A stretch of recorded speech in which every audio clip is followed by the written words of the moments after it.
merci. Alors, après cette page estivale, toujours en restant sur le bord de mer, nous repassons à l'administration générale avec l'avenant numéro 2 à la concession de l'État à la commune pour la gestion des plages naturelles. Alors, vous avez peut-être, on va avoir peut-être une documentation, un visuel qui va permettre de situer un peu les choses. Alors, je ne vous referai pas l'historique des concessions sur les plages parce que ça existe depuis longtemps. Vous savez que nous sommes autorisés, bien sûr, à occuper une partie de l'espace concédé pour exploiter des activités qui répondent à un public balnéaire, et que nous avons une contrainte qui est de laisser 80% de la superficie totale de nos plages libre d'accès au public, et que donc seul 20% peut être attribué à des délégataires. La totalité de nos plages, les concessions, représentent 48 668 mètres carrés sur une longueur de 2460 mètres linéaires. C'est pour ça que vous trouvez les ML, ça veut dire mètres linéaires, donc 2,5 km de plage pratiquement en longueur, et près de 50 000 mètres carrés, avec deux zones. Une zone numéro 1 qui part de la limite ouest de la commune à la limite est du port de plaisance. Ce sont les plages de Vaugrenier, des Morettes et de la Pierre-au-Tambour. Ce secteur comporte 5 lots de plages. Je vous ferai grâce des superficies et des linéaires pour le moment. La zone numéro 2, c'est de l'autre côté, la plage là aussi d'un seul tenant, depuis la limite ouest du port de plaisance à la rive gauche du Loup, qui sont les plages du Loubet, de la Batterie, du Pied de Digue et du Loup. Si sur la première zone, il y avait 5 lots de plage, sur la deuxième, il y avait 6 lots de plage exploitables. 11 lots, donc, au total, sont identifiés.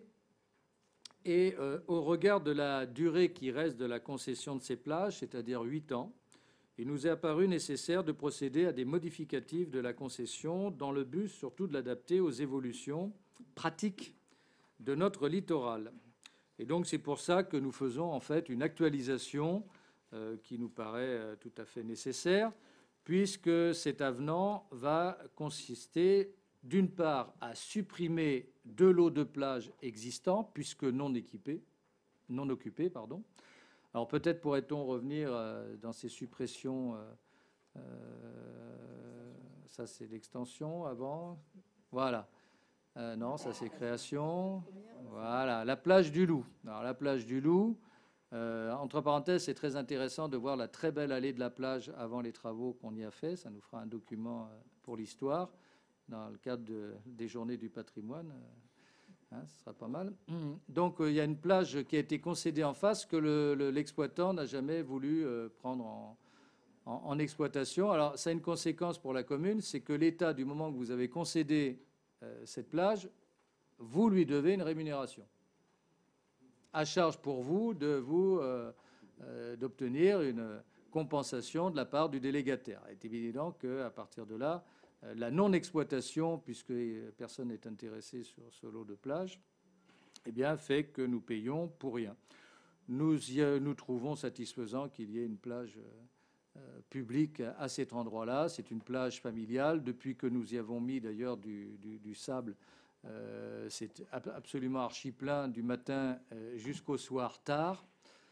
Et donc, effectivement, nous obstinons pas à vouloir à tout prix en faire une concession privée, sauf si on nous avait sollicité pour la circonstance. Donc nous proposons la suppression de cette concession inoccupée, je le répète, sur la plage du Loup. La deuxième que nous supprimons, c'est plus loin, c'est encore plus loin, voilà. C'est la plage des Morettes, puisque là aussi, nous sommes en bout sur le secteur proche de la RD 6007, c'est après Marina, en allant vers la Siesta. Vous avez un certain nombre d'établissements. Et là, à cet endroit-là, il n'y a pas de demande d'exploitation. Donc, nous avons considéré que nous n'avions pas de raison de la maintenir à tout prix. Et donc, c'est la proposition de cette deuxième suppression qui est à l'ordre du jour. Alors, si on en supprime, on en crée quand même pour faire face, et on va rester juste là pour cette création. Nous en créons une juste à côté, à proximité, qui est destinée surtout à l'exploitation nautique, puisque nous avons un professionnel qui exploite une activité de nautisme avec des jets, et donc pour être en conformité avec la possibilité pour lui de mettre ses engins sur la plage en toute légalité, il est bien qu'il y ait cette concession. Donc c'est permettre l'exploitation dans les règles, et c'est pour cela que nous créons cette concession à cet endroit. La deuxième création porte, on l'a vu tout à l'heure auparavant, là c'est une extension, demande d'extension, c'est la Villa Azur, le seul établissement de 4 étoiles sur notre commune pour le moment. Je souhaite qu'un jour nous puissions avoir la fierté de dire que nous avons plusieurs établissements de 4 étoiles. C'est le long de l'avenue de la Batterie que nous referons après l'été. Nous avions en prévision de la restructurer avant l'été, mais nous n'étions pas capables de tenir les délais compte tenu des appels d'offres et des réponses des entreprises. Nous n'avons pas voulu faire des travaux en plein mois de juillet et pourrir la saison, comme tous les résidents qui sont voisins, depuis Marina jusqu'au bout. Donc ça attendra à l'automne. Et en attendant, on peut concevoir tout à fait légitime que l'exploitant, qui a déjà une partie de la concession, veuille compléter cette concession par cette extension. Et puis enfin, dans la délibération, on a mis base nautique. Ça n'existe pas chez nous, la base nautique. Tout le monde parle du centre nautique. Mais celui qui l'a rédigé ne connaît pas forcément encore très bien la commune. Donc c'est pour ça qu'il a mis la base nautique. C'est le centre nautique, toujours pour les mêmes raisons que pour l'activité nautique privée dont je parlais sur les morettes. Il est indispensable que notre centre nautique, dont nous venons de mettre 50 000 € pour le rénover pour la première fois depuis longtemps, mais sur lequel il reste encore beaucoup à faire, il puisse y avoir effectivement l'installation des bateaux sur la plage, conformément aux règles qui sont admises en la matière, et afin qu'il n'y ait pas de risque en termes d'accident, de ne pas être dans les normes, d'avoir laissé croire que c'est une plage quand ce n'est pas une plage, quand c'est au contraire un lieu pour l'activité nautique. Enfin, dernier élément pour nous, c'est la mise à jour des modèles de convention d'exploitation portant sur des lots de plage destinés à des activités balnéaires, à la tenue d'activités nautiques. Alors, je vous épargnerai la lecture des 10 points que vous avez dans le dossier sur les formalités à remplir. Nous nous sommes tenus, bien sûr, avec la direction des territoires maritimes pour avoir un canevas respecté. Sachez par ailleurs que nous sommes tenus de veiller, ce qui est logique, à la sécurité des installations et à ne plus autoriser ce qui était une pratique jusque-là, à toute une sorte de trafic d'essence par nos installations, notamment le centre nautique, pour permettre le ravitaillement des activités nautiques à proximité. C'est formellement interdit, c'est formellement illégal, et effectivement, ça a des contraintes pour les professionnels.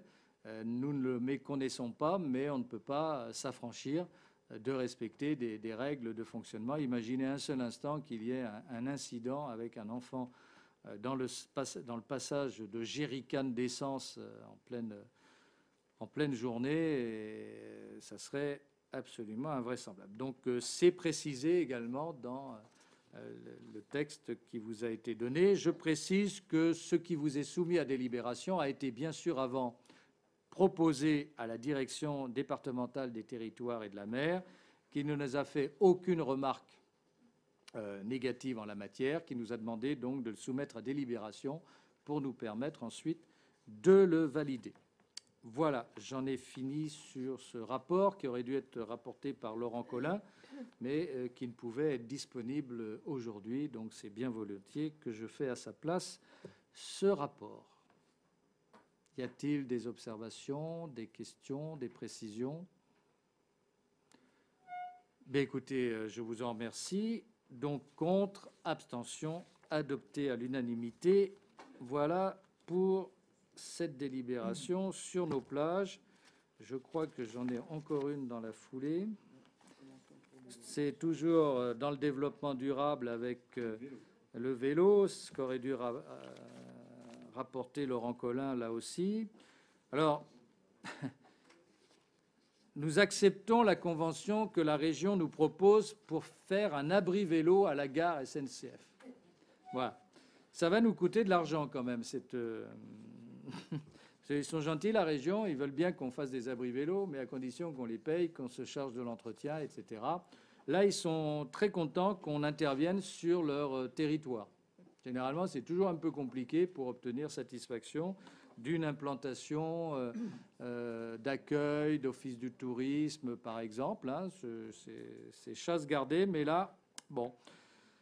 Alors, quand on dit que nous avons souhaité que l'entretien et la maintenance préventive de l'abri vélo soient assurés par Gares et Connexions, de toute manière, on n'avait pas le choix. Donc, c'était ça, à prendre ou à laisser. Mais nous sommes parmi les premiers, puisque nous sommes au cœur d'un dispositif important avec l'activité économique du secteur, où beaucoup de gens prennent le train le matin, rentrent le soir, d'avoir la possibilité, effectivement, d'avoir un abri sécurisé vélo, nous a paru être un premier pas, une première étape dans la nécessité de trouver d'autres modes de fonctionnement que l'automobile. Je rappelle d'ailleurs qu'avec Marie Benassayag, nous avons relancé la CASA pour que les terrains d'à côté de la gare SNCF, qui avaient été prévus pour un parking dit de covoiturage, ces discussions reprennent avec la SNCF afin de trouver une solution correct, parce que la gare, sa transformation, elle a été vendue quand même avec le projet d'un parking de covoiturage important. La gare a été refaite, mais bonjour le parking à côté. Nous avons obtenu qu'il soit fermé pour éviter qu'il devienne un dépotoir ou une aire de stationnement illicite, si vous voyez ce que je veux dire. Hein, ça, c'est déjà une première chose, mais il y a quand même mieux à faire dans ce secteur que de se contenter de voir un terrain inutilisé. Le désaccord portait sur le prix, bien sûr. Il semblerait qu'une estimation des domaines soit de nouveau en cours pour permettre aux deux partenaires, CASA et SNCF, de discuter d'intelligence. Alors nous souhaitons qu'il y ait une détermination de la CASA. Jean Leonetti, avec lequel j'ai pu m'entretenir là-dessus, était déterminé à faire avancer les choses, son administration générale aussi. Souhaitons que la SNCF soit dans les mêmes dispositions, hein, ce qui n'est pas forcément toujours si simple que ça. Donc voilà, cette délibération, elle a quand même des contraintes pour nous. Elle va nous faire payer, voilà, combien ? Oui, 4 200 € d'entretien, bon, maximum. Bon, on verra bien. On n'a pas voulu le refuser pour montrer notre volonté politique en la matière. Puis on renégociera peut-être plus tard le tarif, hein, sachant qu'il faut bien qu'il y ait des communes volontaires. Pendant que d'autres parlent, il y a celles qui agissent. Et donc nous préférons être dans celles qui agissent. Et on verra comment les choses se passent. Donc cette délibération était indispensable à prendre dès maintenant pour que ce soit opérationnel très rapidement.